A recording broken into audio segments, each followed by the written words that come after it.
All right, well, I see you're back to Exhaust Sports Auto, and I see you're interested in this 2021 Dodge Durango SXT, the base model, rear-wheel drive. And you must be interested in it because, much like me, you're a fan of Mopar no car, right? Yeah. Well, this is the V6, but I do think that this vehicle has a lot to offer, to be honest with you, because I do love Dodge. You know, I have to admit, I really freaking love their products. And the main reason why I love their vehicles is because they do fun like no other company. And if you watch my 2020 Dodge Charger review, I pretty much said the same thing. No car is as fun as Dodge, honestly, out in the real world anyway. And it might be the base model V6, but this is a great motor. More on that in a little bit. But anyway, like I was saying, Dodge might not be perfect, or Stellantis, or whatever the hell they're called now. They might not be perfect, but damn, like, who else is putting these crazy Hellcat motors in all these pickup trucks, 3-row SUVs, Chargers, Challengers? It's nuts. I mean, I hope people are taking advantage of this stuff while it exists, because this game isn't going to run on for much longer, because I understand I'm not reviewing those products here, but I think a lot of the fun factor found in those vehicles have kind of trickled its way down into even something like this V6. And I do think this V6 model is the pragmatic choice for most families, and that's why you're watching this review on this base model, because you've determined that the V8s are far too thirsty for your needs. And I would have to agree, especially when this V6 surges off really well. It's made it to an amazing 8-speed ZF, and it just seamlessly kicks down and just goes. So with that, let's go ahead and let's transition over into the exterior changes, because this is the 2021. They did make some subtle tweaks and changes to the exterior styling, like the lights, the front fascia got changed up a little bit. So I think it looks a little bit more refined, and I do like it personally. This is the muscle choice, right, amongst all the 3-row SUVs. You know, it's not like your little Highlanders and your Honda Pilots or anything like that. No, this has some legitimate swagger to it when you pull up to places, right? This is the SXT, so it gets the 18-inch wheels, and it's wrapped in these 265 wide tires in all 4 corners. These are kind of like the Michelin touring tires. But you let me know in the comment section how this vehicle looks. I'm more interested in this drive. So let's transition over into that now, shall we? Okay, now I've been driving this car around for a little bit. We're about to get on this highway here. Yeah, this handles so much better than your typical 3-row SUV, I'll tell you that much. Corners pretty decently. I think the most fun thing about this vehicle is just how you always feel like you're going faster than what you really are. I think that's the most fun thing about this vehicle. That's why you don't really need the V8s in my honest opinion, because the V6 does such a great job of providing some honest fun. I think the 0 to 60 is quoted to be about 7.5 seconds, but that's not the point. It's not technically fast, it just feels fast, and that's what I like about it. This thing will tow about 6,200 pounds, which is best-in-class towing for this segment. Like I mentioned, you got the Pentastar V6 producing 293 horsepower and about 260 pounds-feet of torque. This vehicle is really quiet. It's got laminated acoustic glass all throughout, double pane glass here. It's a remarkably silent vehicle. I said the same thing about the Dodge Charger. Okay, the Dodge Charger RT that I reviewed, that also had double pane glass and was surprisingly quiet. I do think the Charger rode a little bit better than this Durango, surprisingly, but this Durango is still very comfortable. It's still trying to nail that kind of muscle vehicle slash good handling SUV vibe, so I think they kind of tuned the suspension to be a little bit stiffer. I will say, when you get up to really high speeds, you notice this kind of floating sensation, which could detract slightly from the confidence that you might have in this vehicle. I said the same thing about the Charger. I noticed these vehicles at really high speeds, like, you know, triple-digit speeds, you kind of notice the vehicle tending to float a little bit. But as a whole, though, for 99% of driving, this does a great job. It honestly does. It corners better than you would think. The steering in typical electric steering fashion is really light and it's really easy to whip around. It's really easy to place out on the road here, even though it's such a gigantic machine, right? It's about 200 inches long total.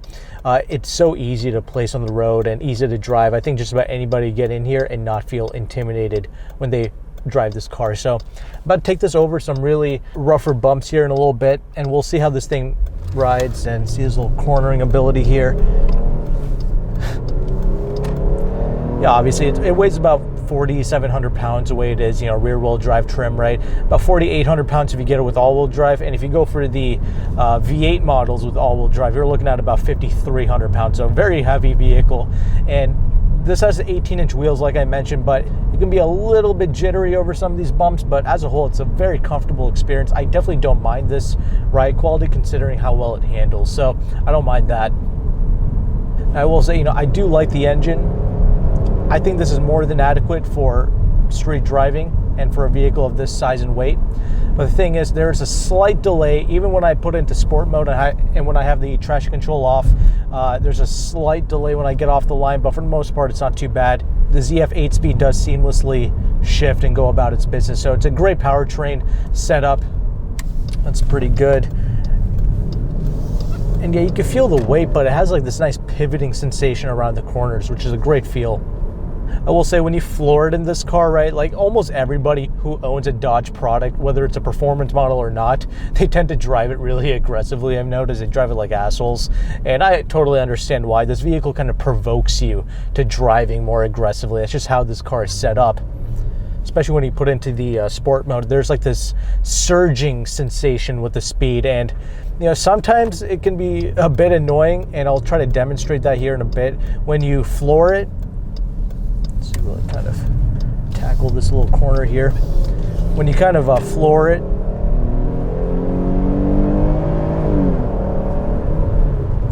and when you let off the throttle, it'll continue to surge a little bit, even though you want the vehicle to kind of pull back and stop. It still kind of surges a little bit forward, and it's a hard thing to explain, but hopefully you understand what I meant there if you've ever experienced that in a vehicle.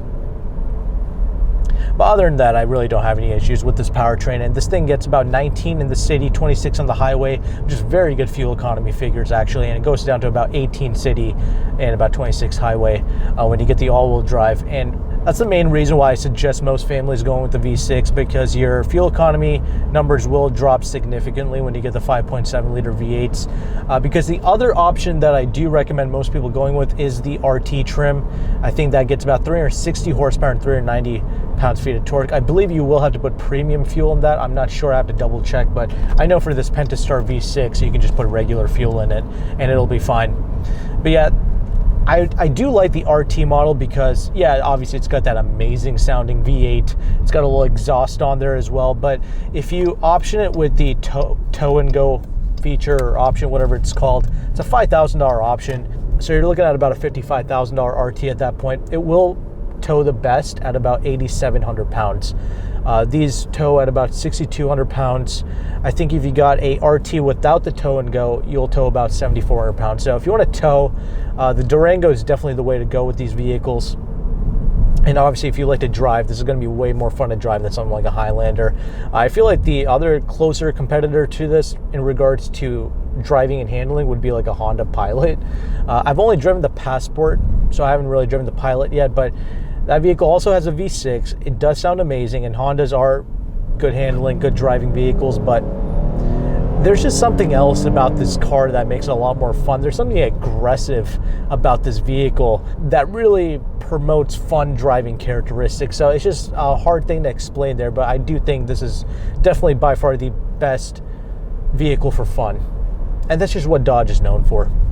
And I'll end off here with the brakes. So the brakes are unbelievable. Definitely one of the best brakes I've ever experienced in a 3-row SUV. And this is just like the little base model SXT. You get crazy Brembos and stuff when you go with the RTs, SRTs, things like that.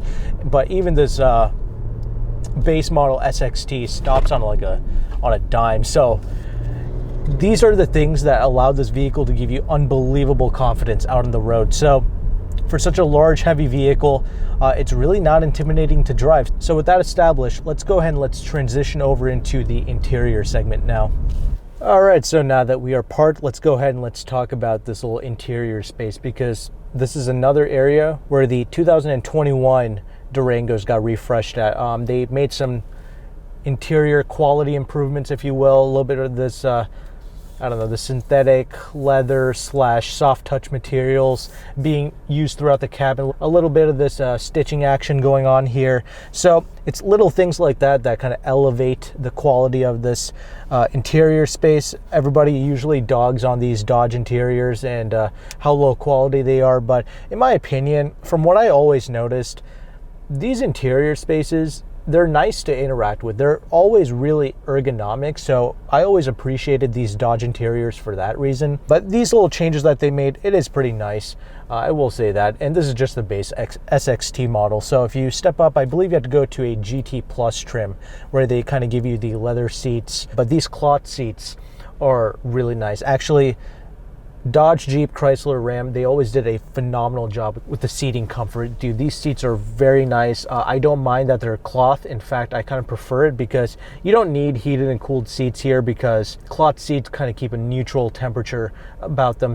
And also your seating position is nice. And when you have a good seating position, it really helps with the confidence that you have driving a vehicle. I will say, however, the C pillar, and in this case, because it's such a large vehicle, you have a D pillar on this car, that really does hinder your blind spots, and this vehicle does not have blind spot monitoring in it, which is really dumb. I wish they would give you that as standard, but you can't even option that with the base SXT, which is annoying.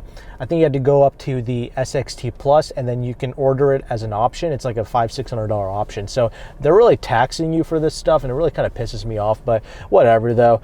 It is what it is. But yeah, just keep in mind that blind spot can be annoying when you're looking back there, but the side view mirrors do a very good job though. It's a nice square side view mirror, so you can see a lot out of that, so at least they helped you out there. But because this is so large, and because the A pillar is so large, you could get a few things lost in this area, so just to keep that in mind. You do have some nice things here, like I mentioned, the double pane glass, which really makes this car quiet, and you have one-touch auto windows, just for the front two windows up here, not for the rear, but you know, oh well.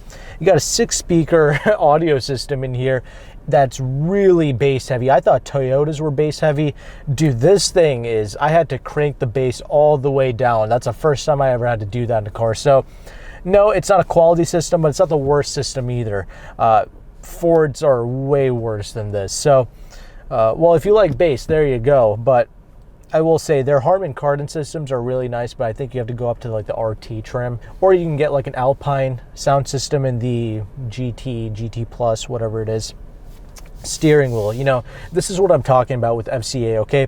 Everything you interact with is great. You got a nice quality shifter here in the middle. The steering wheel is of quality. It's nice perforated leather. It's one of the best steering wheels ever, actually. So you get all that here in just the base model. So, you know, that's what I'm saying. The seats, like I mentioned, are phenomenal. It's got one of the best infotainment systems in the game. This is the 8.4-inch screen. So this is the base screen size, and I'm glad that they gave you the 8.4 as the base, because this is a nice little system here.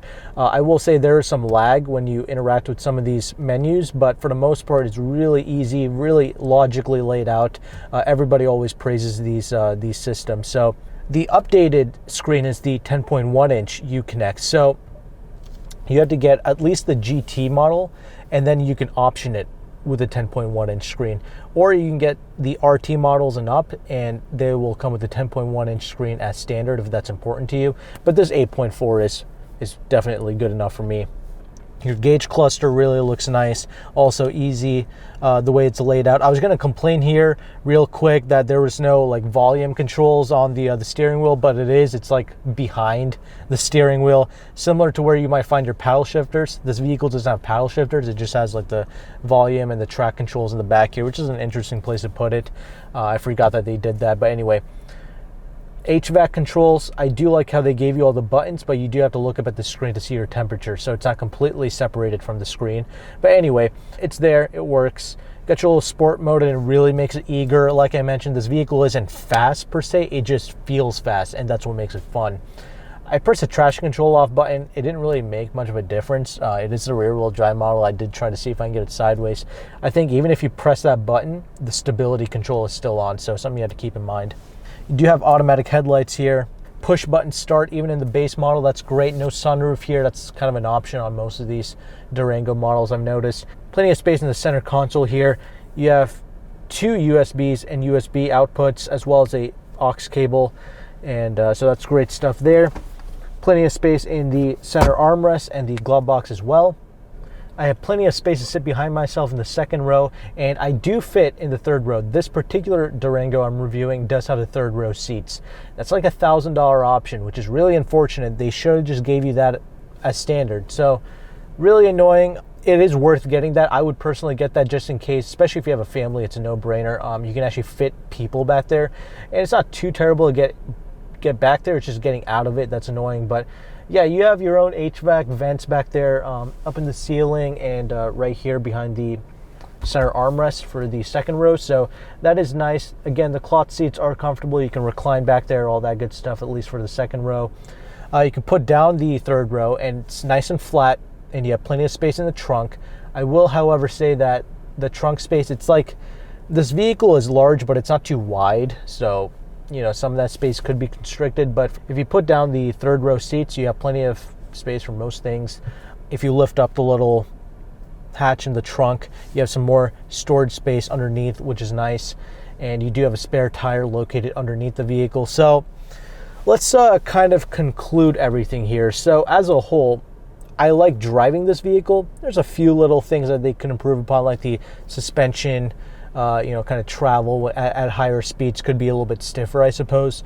And the slight kind of delay that you find with this particular powertrain setup could be improved a little bit, but for the most part, I really have no issues with it. This is easily the best handling, best driving kind of 3-row SUV in the class. It does not feel its weight at all, to be honest with you. It feels like half of its size when you're driving it. I think a lot of people are going to like that. Now, options wise, you know, again, I think the most popular choice is the GT Plus, because you get the little flat bottom steering wheel, heated seats, all that good stuff, leather seats as well. And you do have to go up in trim just to option more things. So, you know, you might not get too much when you go up in trim on its own, but you have to go up in trim just to be able to tick off more boxes. So, you know, they're really taxing you here. And I will say all-wheel drive is like a $2,500 option, which is annoying. That's a lot of money. I wish it was just like a $1,500 option. So they're really taxing you here on the option. So something you have to keep in mind. V6 is definitely the most economical choice for most families.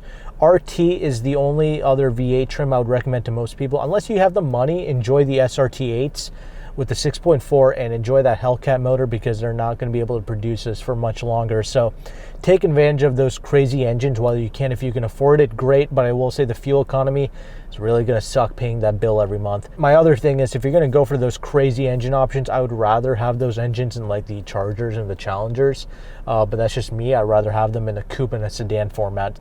But yeah, look through, see which options that you truly need. I think for most families, this base model SXT will do it for you.